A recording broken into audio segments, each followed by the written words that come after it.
آپ کے روٹھنے پر اگر دوسری جانب خاموشی در آئی ہے تو سمجھ لیجئے آپ کے روٹھ جانے کا ہی منتظر تھا کوئی۔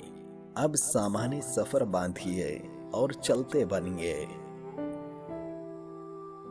صرف غلط ہونے پہ وضاحتیں نہیں دی جاتی، کئی بار ہم وضاحتیں اس لیے دیتے ہیں کہ سامنے والا ہمیں عزیز ہوتا ہے۔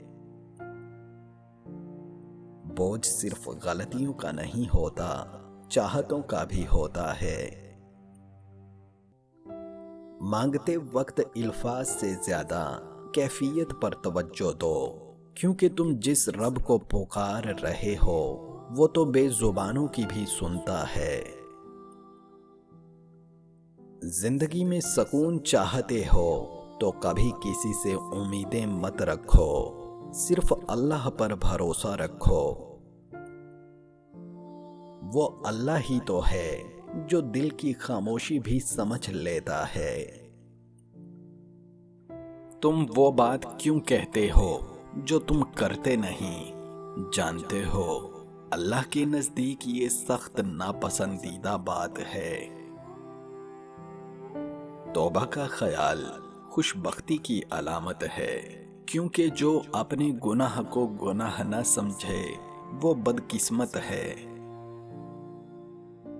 ہم کتنے عجیب انسان ہیں نا، معلوم بھی ہے کہ یہ زندگی اللہ کی طرف سے امتحان ہے، پھر بھی خود کو اللہ کے لیے خالص نہیں کرتے۔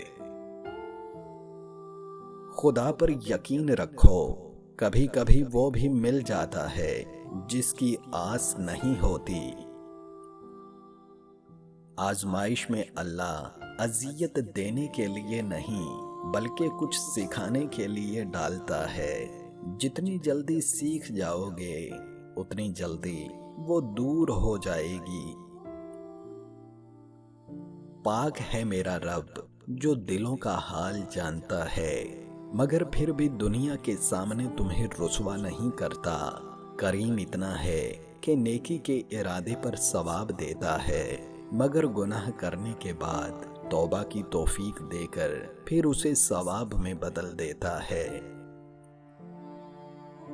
اکثر مردوں کا کہنا ہے پیار میں عورت پیسے کے پیچھے بھاگتی ہے، تو پھر مرد کیوں خوبصورتی کے پیچھے بھاگتے ہیں، جبکہ حسن تو ڈھل جائے گا۔